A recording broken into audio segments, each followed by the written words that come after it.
As with all the quilt shops that we have visited, this was very much an Alaska themed shop. Very much set up for cruise ships that are bringing tourists to the door. I think there were 4 cruise ships the day that we were there. What stood out to me as different, though, is how the shop was kind of subdivided more than others that we saw. There wasn't just a section for animals or flowers. There was a section for bears. There was a section for wolves. There's one for otters, one for orcas and moose. On and on. You get the idea. I think if you were on one of those cruise ships and you were specifically trying to find, say, Northern Light fabric, and you were in a hurry because you wanted to make sure you were on time for some tour that you were supposed to be taking, you could probably zip right in, find this section, and have a big selection of what you were looking for all together, make your choice, and zip right back out. Of course, you'd really want to spend more time looking around. This was a really nice shop, and it was fun just looking around and seeing all the different fabrics for the different categories. And also, there were cute souvenir items that they had scattered around the store, and probably you would want to pick up some of those for your quilty friends back home. Sai actually bought me one that has a little otter on it. Very cute, and it says, "We otter be quilting." I should have had Keith put that on the video.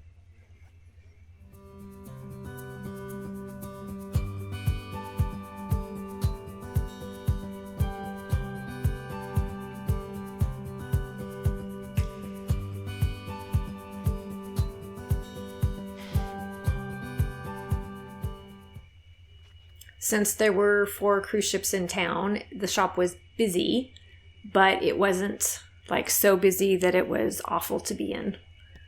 I imagine there must be times it's really, really crowded. I think the ships had been there long enough that the people that were in a hurry to get there had been there. And so there were a number of people in there, but it wasn't super crowded.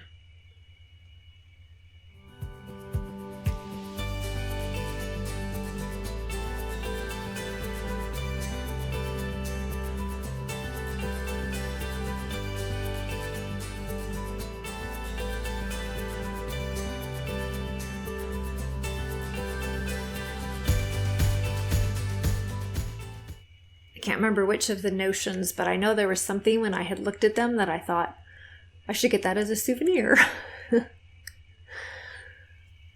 You know, have your souvenir thimble from Alaska or something. It's just an ordinary thimble, but you bought it there, so that makes it a souvenir.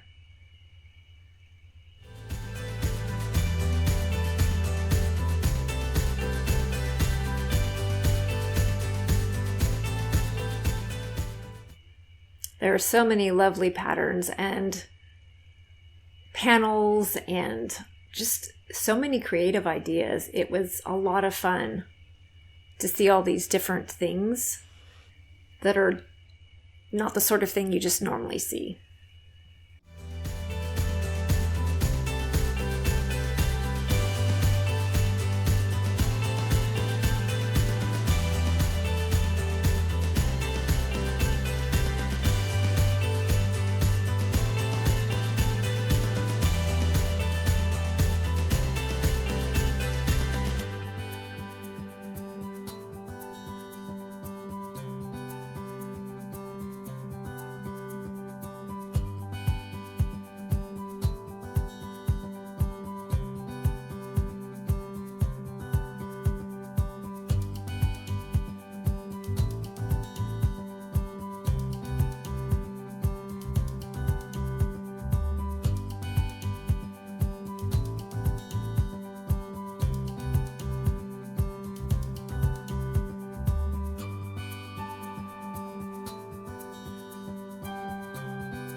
Okay, fabric for Skagway.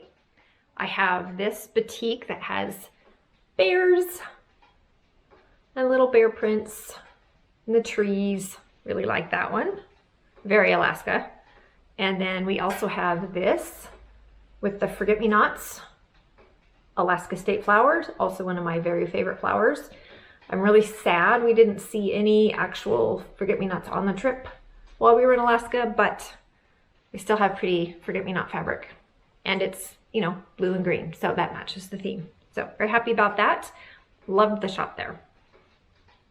It's funny because I didn't particularly notice it at the time, but on looking over these videos later, I am struck by how much the last few shops in Alaska especially were so set up for cruise ship tourists, and they were so Alaska themed, which was a lot of fun.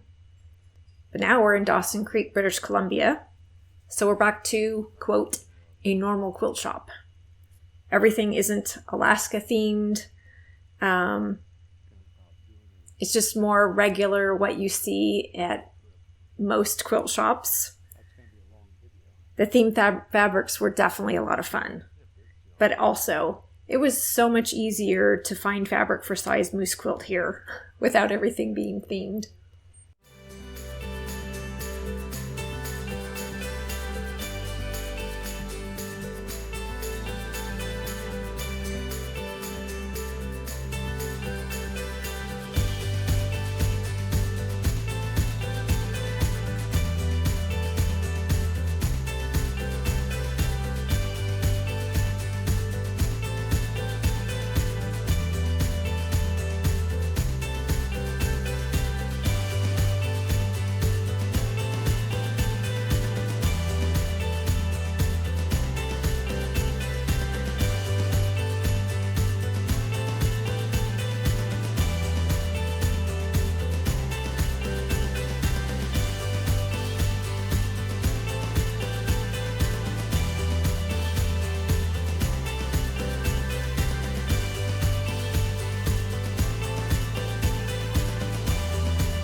Okay, Dawson Creek. I got two fabrics. It was Quilting B fabric in Dawson Creek. So I found this blue, which is absolutely beautiful. I love this color of blue. Pretty sure this is an older fabric, and I think it's one that I actually had before that I've used in a different project, and I loved it and always wish I had more. So that's why I got this one. And this is just a lovely creamy background with kind of, what's the word I want? Plant stuff, vines going through it. Again, really pretty, very useful. Might use this for the background of my project, whatever I end up doing. Anyway, that's the fabric that I got in Dawson Creek. Okay, so a little update on the Santa. I've been busy stitching on him today. I got my cuffs stitched around. I did notice when I was looking at her diagram, she has back stitches over the top of the blanket stitches on some of it, not all of it. So I've gone through and done that. I did the embroidery on his hat. I used glad press and seal and traced the stuff and then put it on there and embroidered right through the press and seal. It's kind of tricky getting that off with the wool, but I got it off okay. I also embroidered the little fly stitches at the bottom of his robe. I still need to do the knots on the end of each of those. And I need to attach the buttons that are up here. I do have his nose ready. It's just you gather around the edge and stick a little bit of fiber fill in there. And his dimensional mustache, I stitched around that, and I did the feather stitch on that, so it's ready to attach. Those do not get attached until he is put together. And there are also some holly pieces that get put on the wreath and on his hat, and those get put on when he's put together. Oh, I do have a little more decorative stitch to do on his little pom-pom. So I just have those little bit of stitching to do, and then I will stitch him together. I am going to do that a little bit different than what she says. She has you stitch it all together in one piece. and then cut the back and stuff it from the back and then stitch up the slit and possibly applique something over that. I would rather leave a turning pocket or opening at the bottom, and I will stitch it with fiber fill and then use a weight filling and stitch it closed. Don't know why, it's just how I prefer to do it, so that's what I'm going to try to do. And maybe when I do it, I'll go, she was right, I shouldn't have done it that way. If so, I'll let you know. Anyway, that's where we're at on this. He's been a lot of fun to work on. I've really enjoyed doing this. It's nice to have a project that's just sit and stitch slowly and be relaxed and have fun with it. This has really been a great project for that. And it's looking like I really am going to get it done before Christmas, so I'm excited about that too. Have a good day. There he is. I got him done. Isn't he cute? So I did the stitching on the bottom. I got that finished with the knots. There was a bigger gap on the pattern in the center right here. And I filled that in with other stitches because I thought it looked empty. And on the hat, on the pom-pom, I did a different decorative stitch just because I thought it looked cuter. Then I got my little buttons on there and tacked his little mustache on and his little nose. That was real interesting to do. I did, when I put the front together with the back, it says to stitch them together, but it didn't say how big of a seam allowance. So I don't know if I did it the right seam allowance, but I figured it looks okay. So I did about 1/2 inch, and then I trimmed it to 1/4 inch, turned it right side out, and I did, as I said, I left the bottom open for turning. I stuffed the top part, and then I actually have a partial bag of rice that's still in the bag in here right now, and I temporarily stitched it up. I do want to get poly pellets to put in there, but until I get them, that will work, and it should be very easy to pull that out and then change that.